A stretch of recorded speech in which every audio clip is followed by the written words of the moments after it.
So Anne, welcome to Manchester. To get started, could you just briefly tell us who you are and what it is you do as your main role in your job? Okay.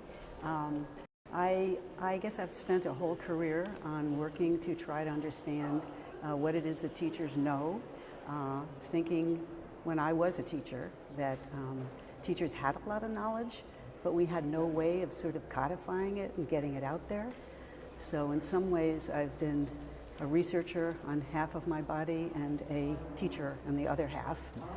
And I spent my career at Teachers College, Columbia University, and then was very fortunate to spend 10 years at the Carnegie Foundation for the Advancement of Teaching, and I'm now at Stanford as a senior scholar. So I know you're involved in educational leadership. Very briefly, what do you see as the biggest problems that educational leadership face at the current time? I think there's so many changes going on in the world that, and of course all of those changes have come to roost in the school. And I think we've not adequately supported either heads and principals or teachers in that change. And so there's a lot of demands being put on schools, but much less support for helping people change, which is a long-term process, not a short-term one. And it's complicated, not simple. And I think all over the world, I've traveled all over the world, and everyone's got the same pressure.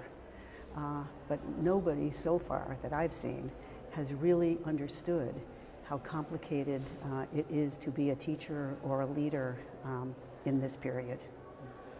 And I think, so as a result, I think countries have taken different stances in terms of changing the school.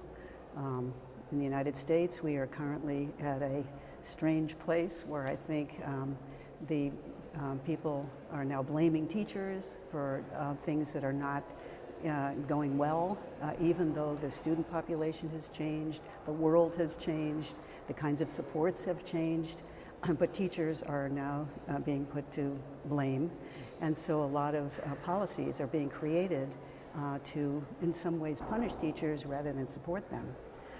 In other countries, I've been studying the international scene with Linda Darling-Hammond, and the people in Europe and Asia are going exactly the opposite direction. And that is that we need more supports for teachers. Teachers need to know more, not less. And they need to be supported more, not less.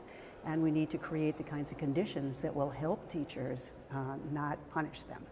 So I think we've got this interesting dichotomy in the world between the US, I think, in some respects, and the rest of the world in terms of how we actually create change and support people so they can do it. Now, we've heard at the conference about increases in quality in educational research, but sometimes educational research might not always get through to teachers. So is there anything that educational research could do to help teachers and educational leaders with the problems you described? Okay, now I want to be on the other side, on the research side, and that is to say that I think for a long time, I think the research community has been pretty insulated itself. And the people doing research talk to other researchers. They don't talk to people in the school. And the kind of research people do, the way they write about it, the way they disseminate it, all those things are sort of too in-group fashioned. And the way that you're going to get teachers, I think, to connect to researchers is to collaborate with them in some way. And I think there's a long history of that in the UK, of people collaborating. And I go back to that history. I think I'm a part of that history, where we've always collaborated and know full well that the way teachers want to know more is when they get connected as learners themselves. And so there are lots of different ways to collaborate. I think we know a lot about that now. And teachers will do better, I think, and reach to learn more if they are considered as first-class citizens, not second-class citizens. Now, this clip will go out on the web, and there may be teachers in the UK and elsewhere watching this. What advice or what suggestions could you make for your average classroom teacher who's interested in this to actually get involved with educational research? Oh, I think it's going to have to come from policies at the top, and I think policies at the school level.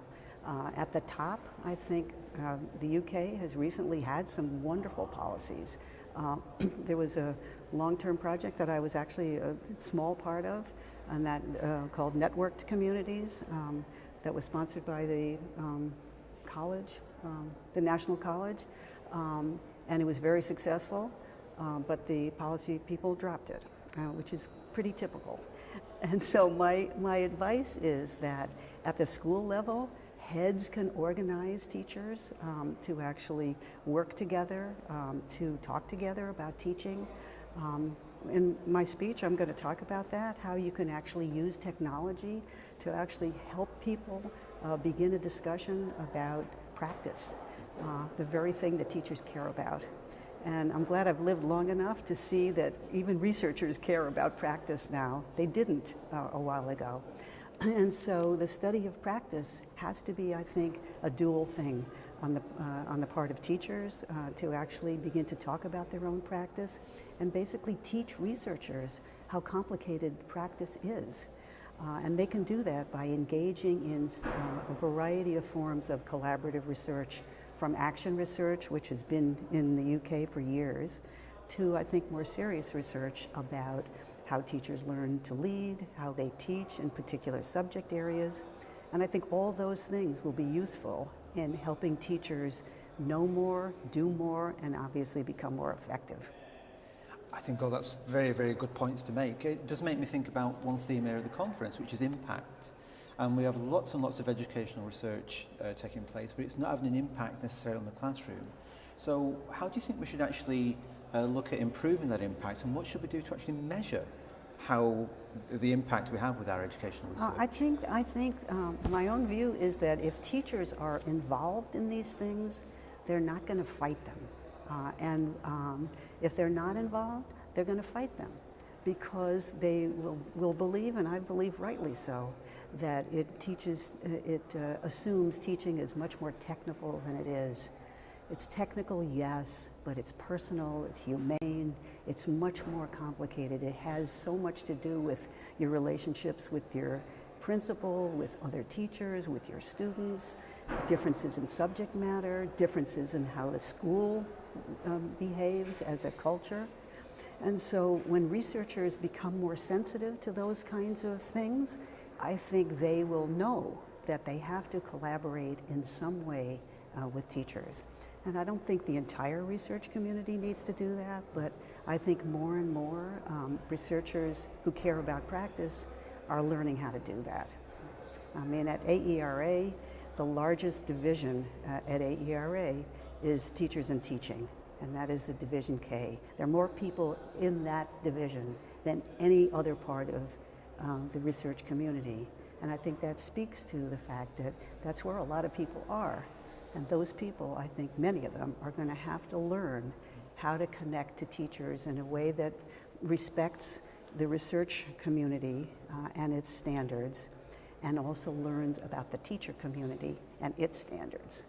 If there's one idea or one message that you'd like to leave them with, which would be your key theme, what would that be?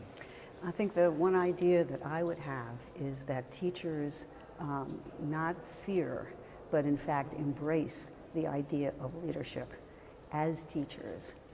And I don't think that we can change anything in schools all over the world without heavy participation on the part of teachers who lead. And I think that will take some courage for teachers to actually reach a variety of leadership roles. I believe teachers learn more from other teachers than anybody else, including the research community. And if that's true, then I think teachers are going to have to embrace a variety of leadership roles in schools to bring other teachers along. So for me, the biggest idea is that we need teacher leadership all over the world. We need to understand how teachers become leaders. We need to understand the various roles they play. And obviously, eventually, we need to understand how to measure the advances of teachers when they are in fact nurtured and supported by teacher leaders.